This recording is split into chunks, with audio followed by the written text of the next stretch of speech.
Hello and welcome back to the Inside Podcast.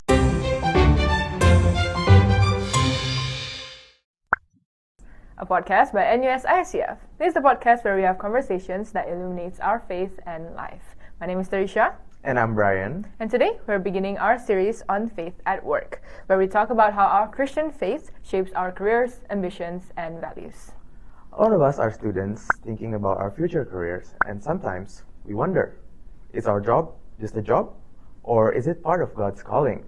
Well, to help us explore that question, we have a very special guest with us today.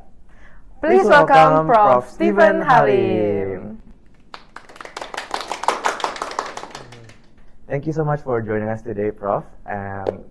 Maybe today, can you briefly introduce yourself and share a bit more about what you do in your career?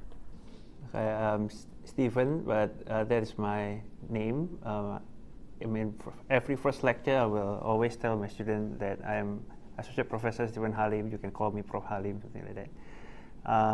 I'm a professor in School of Computing.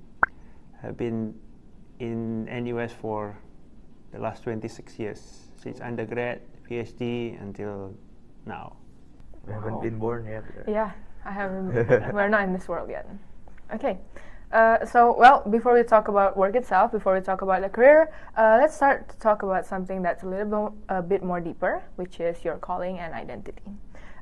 Prof, how did you first sense a calling into computer science? What made you choose this field specifically? Okay, so to answer that question, I need to define the era before 2000 and after 2000. Because I accepted Jesus as Savior after I joined NUS, so that was after 2000, after June, July 2000. Okay. But the decision to take NUS School of Computing was done during my high school year, which is 98, 99, and early part of 2000.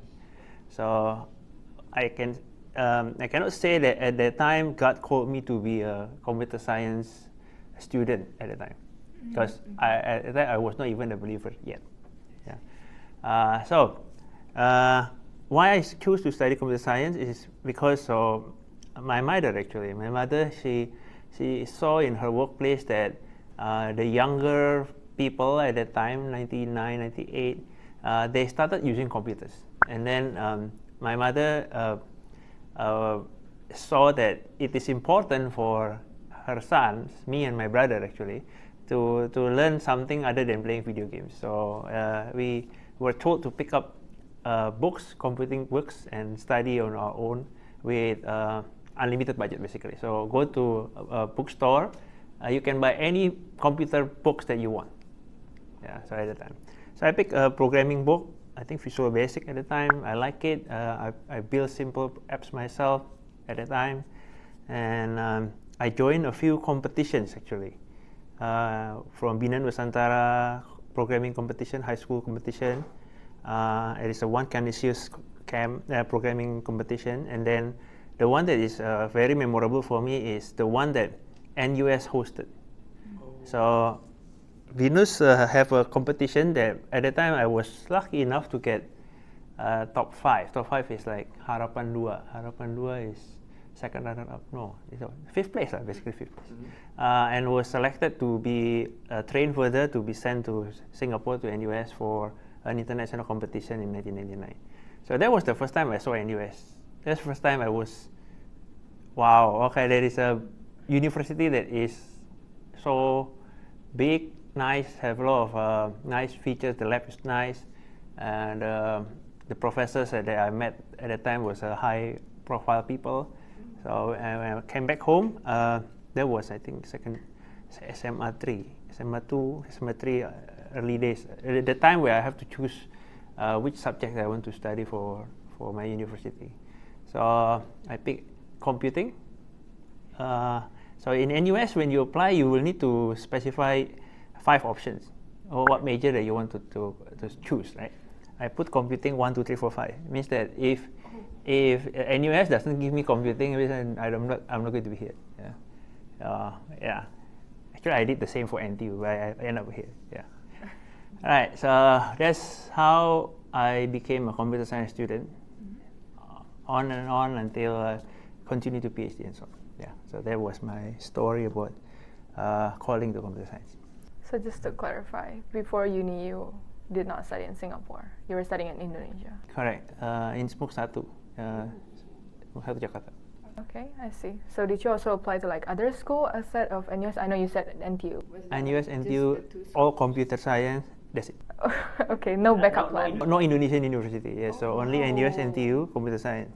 If neither accepted me, the history would be very different. Wow. Okay. So, okay, you said that you did not know God before you come into uni, right? Before 2000, yes. Yeah. So you can't really say that faith plays into your decision To take computer science, yes. Yeah. Okay, I see.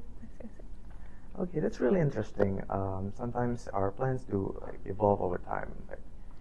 And do you think there's a time where in your career God is redirecting you? Okay.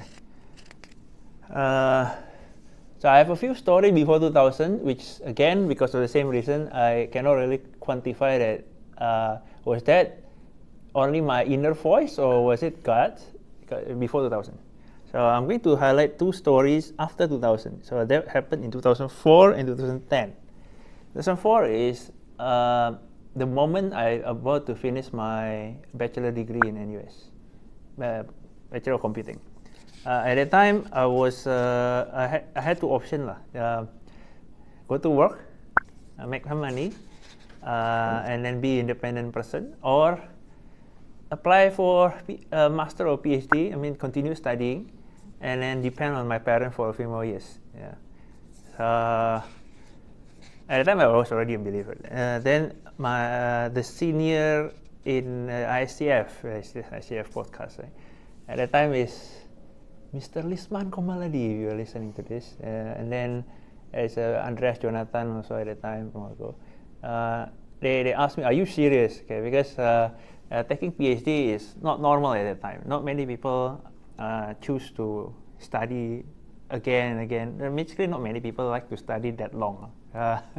I like studying, so I want to further my knowledge about computer science. So after a few years of studying computer science, I found that I like it so much. Yeah, so I chose to go deeper. I took my PhD degree. I asked my parents, "Are you okay if I'm dependent on you for a few more years?" And they said, "Fine." Yeah, yeah. So with all those signals, I decided to go on take PhD. Yeah, and the second big decision point came in 2010 when I finished my PhD thesis, submitted it, finished my defense, and that's the time where I need to actually really find a job, because I delayed in 2004, right? I chose not to immediately work, but I can't delay any further. In 2010, I already married at the time, so I have one dependent with me. I need to start working for real. Yeah. So where? The question is where. So as a PhD graduate, computer science at the time, I know I like teaching. I became a part-time TA in 2007. So at that time, I already started teaching part-time. And I found that I like it better than doing research. So I know I'm going to do an academic job as a lecturer. Yeah. But where?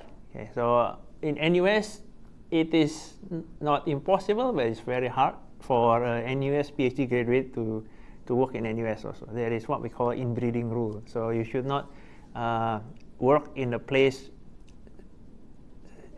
together with your ex-supervisor, basically. Yeah. So, right.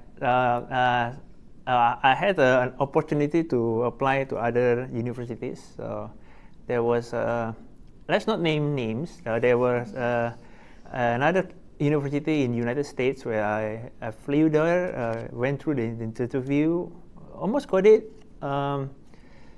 Eventually, there is a branching point. Right? There's a big branching point in my own lifetime. I accept that and move everybody, at the time only my wife, to US, and then my story will be very different.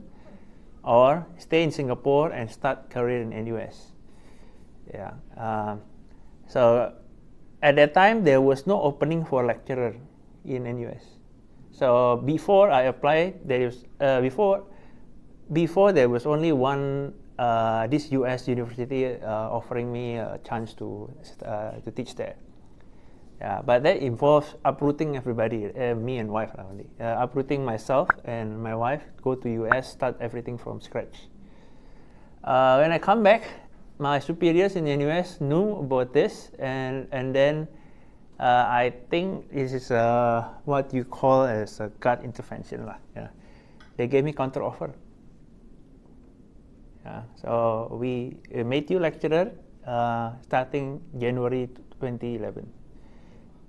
So at that time, there is the door reopened back to NUS, continue career in NUS. I chose to stay in NUS and never left since. There is another small story after that, but then that one for next question. Okay. So you have told us that there was a chance for you to go abroad, to go to United States, and obviously you didn't take it. You're here now, but did you ever regret that decision, ever? I think Singapore is still a better choice. There are things that I won't be able to do if I move overseas. That thing is involving my other things that I am doing in Singapore. So I'm Singapore IOI team leader. So there's informatics or programming competitions team leader in Singapore, and also NUS programming team coach at that time, which if I move to that other option in US, I won't have it. So in United States, there is USA Computing Olympiad team, which is much bigger than what I have in Singapore. And then the university they offer me a job does not have opportunities to not many people interested in competitions over there. Whereas in Singapore, as you know, Singaporeans very, very competitive, right? So it is natural to find people who are interested in programming competition here compared to there. So no regrets. That's good. That's good to hear. Yeah, that brings us to deeper questions that people usually find in the middle of their career, which is like, if God removes your career tomorrow, what part of your identity would still remain? Okay. A disclaimer first, I'm an associate professor in NUS. I'm tenured. I have an open contract until I retire, which is 65. So unless I broke law, I'm actually allowed to experiment with a lot of things without penalty. So that's the meaning of tenure. You're allowed to, you have proven yourself to the university, and then the university employs you for life. Then if you do a research, you can do more daring research. The probability of success is low, but if it's successful, it will break a Nobel Prize level, maybe. You're allowed to do that kind of research, even though it costs the grantor or the university $100,000. If it fails, fine. In the name of science, you are allowed to do that. Same for, I'm on educator track, so I am allowed to do teaching experiments without fearing about penalty, what happens if it goes wrong. So if this podcast is done in late March, so I did an interesting exam midterm test earlier this month, where now it's a Gen AI world. So my field in computer science, right?